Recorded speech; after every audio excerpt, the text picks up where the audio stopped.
project for today is installing a front lip. In order to do that, I have to take out the front bumper. I could actually lift this up, which I started to do already, and try to do underneath, but I think it's better to just take the whole entire bumper out. So I flipped this upside down, and the goal now, because I bought this splitter, this front lip in 3 pieces, right? It's all about placement, making sure that I get the centered right, of course.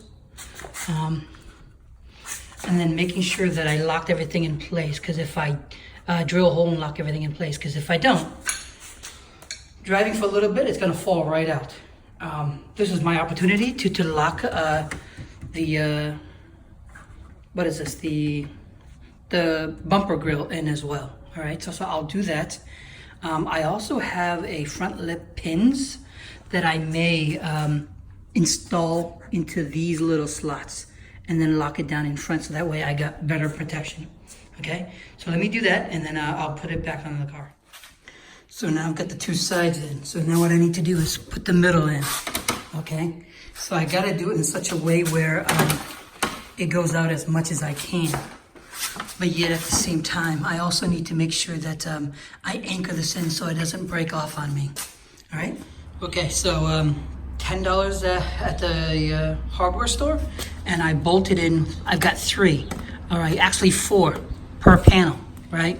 Which means that I got it to the bumper, and I got it to the new piece, and I got it to the, that's the grill, right? So these are intact. I'm pretty good there. These are intact. If you look underneath, you'll see that these strut bars are still there too. So that's keeping that intact.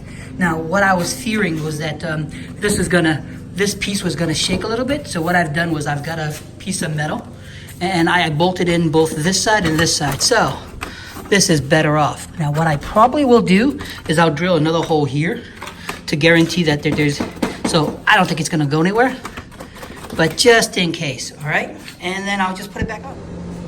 There you have it. Everything is back to normal. Okay? In good shape, in good shape, in good shape. I may need to paint these black, but I'll worry about that later. But at the moment, I think it works.